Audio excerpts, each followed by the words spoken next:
Hey, Granny Gear here for Old Guy to Bike. On this Tech Tuesday, we'll be talking about your bike's E.D.C. You know, it's everyday carry. The stuff that's in your little seat pack, your tool roll, in your pocket. Those things, the tools, the supplies that is supposed to get you back from a ride when things go sideways. Pear-shaped, snap, crackle, pop, and you know, that awful feeling when something goes squish it shouldn't, or you hear that little pop ping noise and you go, that doesn't sound good. We want to be prepared, don't we? And you know, recently I've been going through my bike's E.D.C, the gravel bike specifically. Let's go through it together. I'll show you what I've done and hopefully give you some pointers on how to assess the stuff that you're carrying.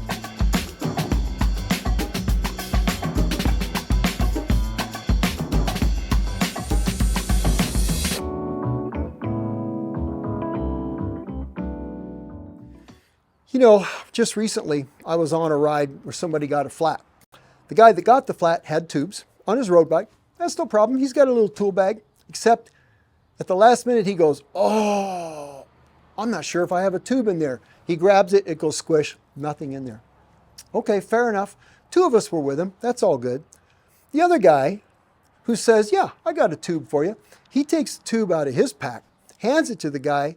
It's a Schrader tube. In other words, it's a car type valve.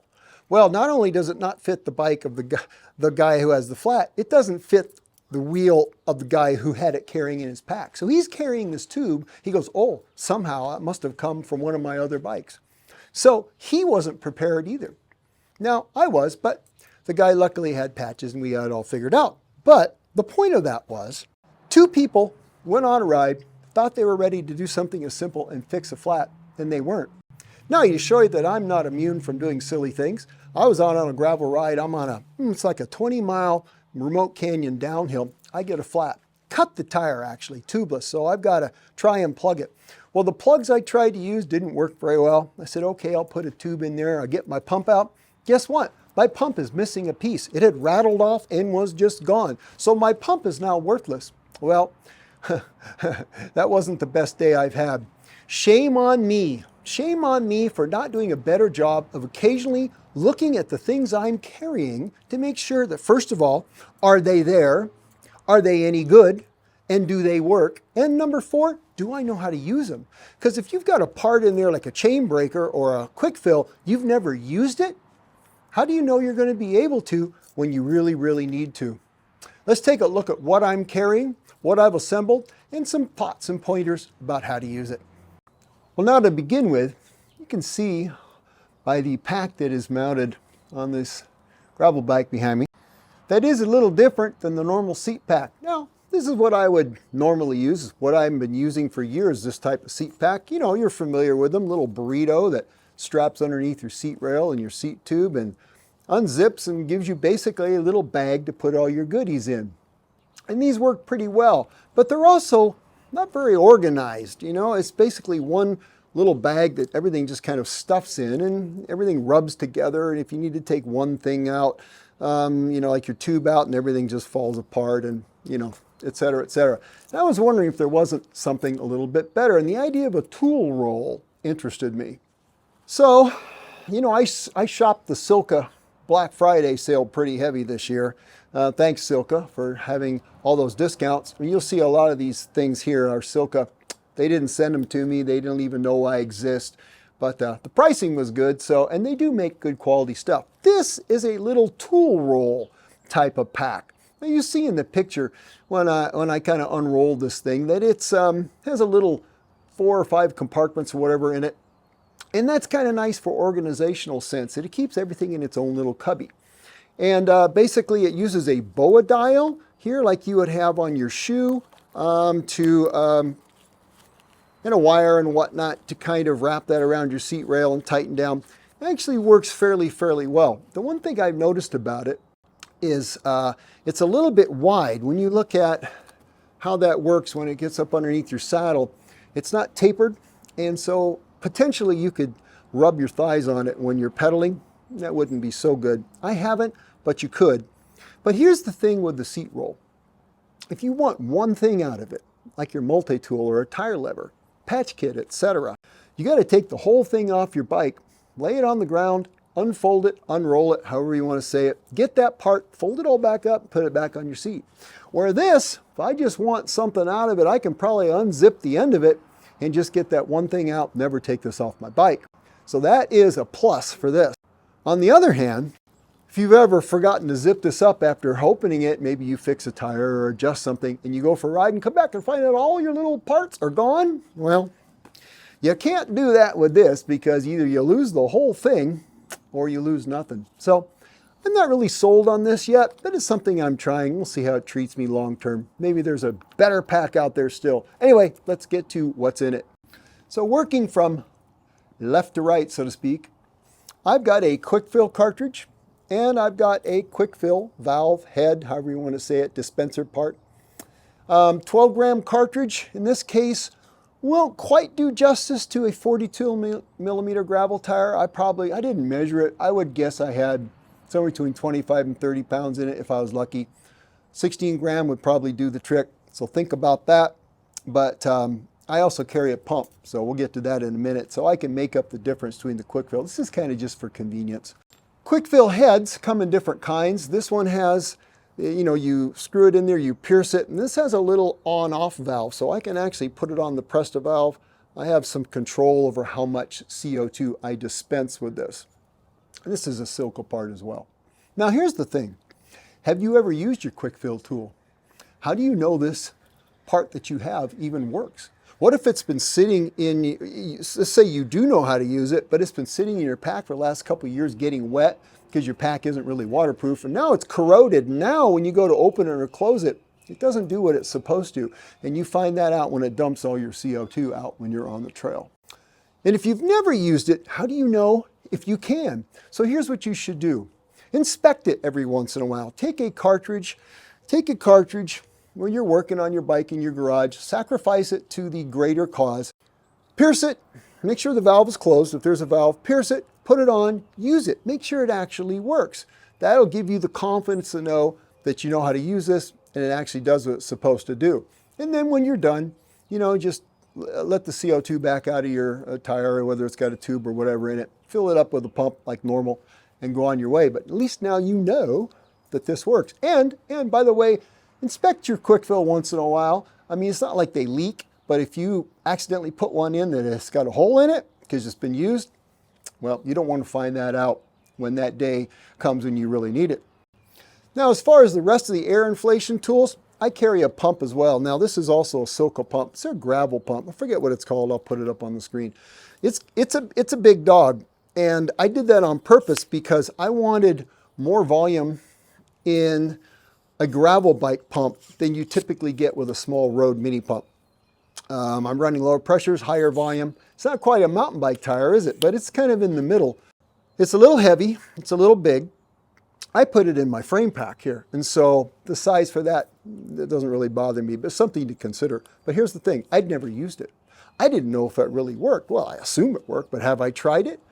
So I actually, the other day, when I was working on the bike and changing a tire, I actually used this to actually inflate a tube that I stuck in there just to make sure it actually worked. And it does. So, but I found that out here at home and now out on the trail. I like having a pump all the time. I also have a couple of tire plug goodies here, and I got them kind of banded together because this is the bacon strip kind and this is a Dynaplug. Now, I'm not really sure exactly which one I like best yet, but for now I've got both because they're, I got the frame bag, I can carry this, it's not a big deal. But I think having some type of plug kit in a tubeless world, totally valuable. But play around with them. If you want to, get an old tire, one that's discarded at the bike shop, put a little cut in it if there isn't one. Play around with these to make sure you actually know how to use them, the tool works, etc. before you get out there in the great unknown. And it's raining and you're trying to figure out how your plug tool works. Tire levers. If your tire levers look like these classic old beauties, well, you know what? These are pretty good for the old mountain bike days with tubes, etc. when things weren't so tight fitting. But if you try to use this on a road tubeless setup, it's entirely possible you simply will not get the tire off with this without really messing things up, and maybe not at all. My go-to tire levers for anything tubeless, again, these are Silco lever. I think is it the Premios? I forget what these are called, but these are pretty darn awesome. They're small, tidy, fit in your pack easily. They're nicely curved, they hook on the spoke well, but here's the killer app with these things, is this nice, thin, small tip. Because this is actually a metal tip, and I have yet to find a tire and rim setup tubeless, road or whatever, that this has not been more than adequate for. Be careful though, it is a metal tip and you can actually scratch your carbon rims, so be careful when you're using them. But these little Silco levers, I got one of these in every bike kit that I have, and Mrs. Granny gear as well. These are killer. Tubes. Well, everybody carries a tube. I hope you do. Even if you're tubeless, you need to carry a tube, because what happens if you damage your tire beyond repair? You're still going to need a tube. And I like carrying 2 tubes if possible for the gravel bike when I'm out in the middle of nowhere. But here's the thing, 2 gravel bike tubes takes up quite a bit of room, doesn't it? Well, not if you're using a TPU tube. Now these are made by Tubolito, and I think they were the first TPU tube maker that I remember hearing about. Now there's a lot of them now. There's a lot of Chinese brands that have come out that are half or a third of the price of these. These are over 30 bucks a tube. This is their gravel version, and I think it takes from a 30 millimeter up to a 45 or so millimeter tire. So these will certainly be adequate for the 42 millimeter tire that I'm using now. Now there's a pretty good chance the type of tube you're using, unless you're an early adopter of TPU or maybe latex, is a butyl rubber black tube like this. So here's some things to think about on your tubes. Have you inspected them lately? You know what happens over time. When you keep these folded, they tend to kind of rot and crack, and they do that right on the corners of the fold, you know, ozone and whatnot, and they just kind of eventually will fail. What happens is, you know, when you go to inflate it, it'll fail right where those crack spots are. So take your tube out of your pack, look at the cracks, stretch it, maybe inflate it, make sure that it doesn't have any weak spots that are getting ready to fail you. And make sure, like the guy I rode with the other day, that it's actually the right kind of valve for the occasion. Is either Presta if you need it or Schrader if you need it.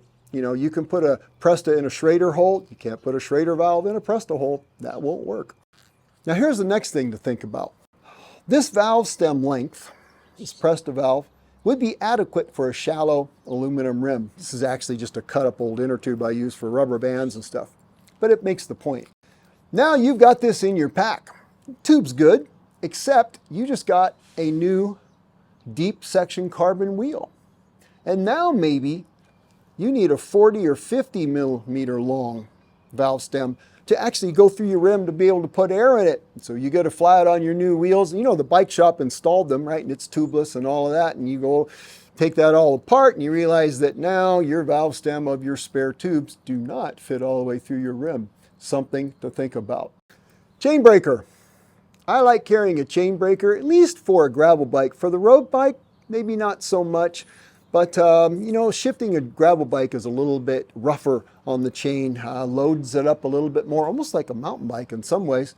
Anyway, I like having a chain breaker. This is a cheapie. I think this cost me 12 bucks at a bike shop. It's rated for 12-speed chain, which is what I'm using. So you want to make sure that the chain breaker you have, you know, if you got an old one, it may not work well with a 12-speed chain. So make sure it's up to the task. And this had a little rubber handle on it that I removed. It made it a little slimmer. And the other day, actually, I realized I had never used this. So when I was working on my bike and installing a chain, I used this to make sure it actually did the job. It did, no problem at all, but something to know. And here's the thing too, if you've never used a chain breaker, get yourself an old piece of chain, go to a bike shop, see if they have an old dead chain around that you can practice on. Get yourself a quick link, make sure you have a quick link to put a chain back together with that is the right quick link for the chain on your bike. And then just practice so you know how to do it. So when you're out there somewhere and things have broken, you have a pretty good chance of putting it back together again, finishing your ride. Spare SRAM access battery. If you're using SRAM wireless shifting, there's really no excuse not to keep one of these in your pack. Now this one is actually off of Amazon. It's just a copy of a SRAM battery, but I think I got 2 for $25 instead of 1 for $70 like SRAM. I don't know if they're high enough quality to use for my primary battery. I just keep them for backups just to get me home if for some reason I forget to check. I'm pretty good about checking the battery status, but having one of these could really save your ride. Maybe two of them, depending upon how long, whether you got 2x or 1x, but at least one will get you home. And I've never needed one of these yet, but I have lent one to somebody who hadn't checked their charging status on a ride. Multi-tool. I think everybody has a multi-tool in their kit. If you don't, well, you really should. Just to tighten up something or make an adjustment. If you're going to take your wheel off these days, if you've got an older bike that's quick release and rim brake, these maybe become less important. But if you just need to take a wheel off your bike in a disc brake world, you better have at least an Allen wrench or a multi-tool. But here's the thing. Do you have the right bit to match the screws and bolts and whatnot that are on your bike? If your multi-tool is old enough, it may not have, say, a Torx bit on it, maybe a T20, T25, those little star-looking ones. It's not an Allen and it's not a screwdriver. I mean, what is it?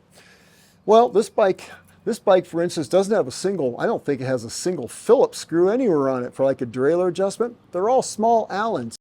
And if your multi-tool is old enough, it doesn't have a Torx bit, that could be a big surprise for you that you don't want to happen. So here's the thing to do. When you're working on your bike, like removing tires and doing just simple maintenance, use your multi-tool just to make sure all the bits reach the places you need them to reach. If there's going to be a weak spot in anything, you want to find out about that in your garage. Now, this one actually does have a chain breaker on it. It's pretty old. It's probably a 10-speed chain breaker at this point.